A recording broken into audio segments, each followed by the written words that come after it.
Our Casey Stiegel is not far from the mall where all of this transpired. Casey, we did get one of the answers there, which is that the police believe that this shooter, whoever he might be, acted alone. But there is not a lot of other information available at that news conference, and you can certainly understand why, Casey.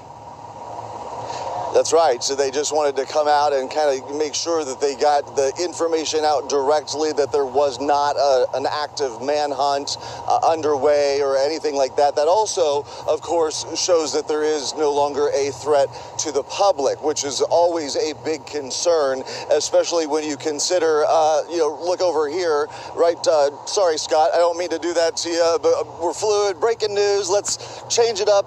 This is a neighborhood that just borders the actual shopping center. So you can imagine for the folks that were living in these houses, for instance, or apartments further up down the road, how frightening, that must have been for them to hear that there was an active shooting situation at the premium outlets just across the way, and then the suspect on the run, potentially, but now we know that the suspect was neutralized rather quickly by officers, but no less, it's still so frightening. And when people don't know what's going on, and as you heard Attorney General Ken Paxton saying that, this is such a nice, safe community. It takes a lot of pride in that, really. And this is something that you certainly don't expect to happen, really, in this part of Texas, frankly, and in this particular city, because it does have such a great track record. So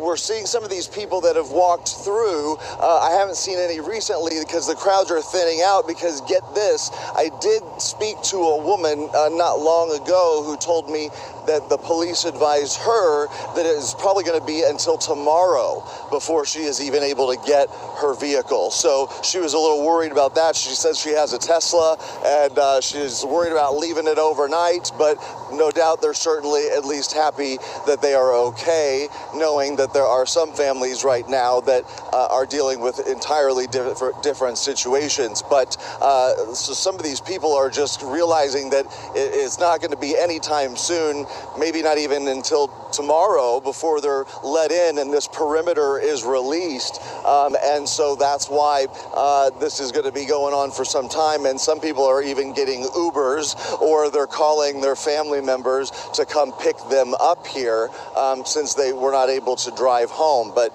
the women that we talked to said that they did not hear any physical gunshots, that they didn't hear any of the noises. Remember, this is very big. This is a very large center. I'm going to have to look into some of the numbers as far as how many square feet it is, over how many acres, but it's so large that this was going on one side of it. These women were shopping on another, and so they had no idea what was going on until word started spreading, and then there was kind of some pandemonium, and then she said that they locked the store down that they were in, and then they escaped out of the back door. And that is a story that we've heard from a number of the eyewitnesses out here, is that the stores themselves went into their own kind of emergency protocols, and some of those include, pulling the gates down, and things like that. Unfortunately, it's something that's practiced now, just like kids practice active shooter drills in classrooms.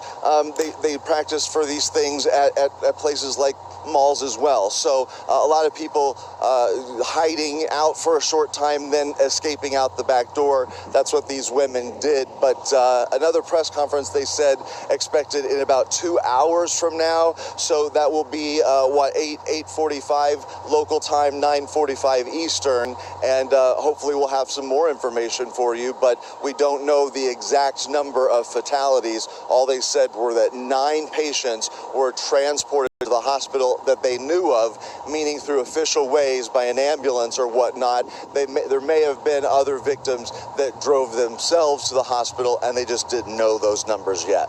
Right. John. We will look forward to that information forthcoming from that news conference.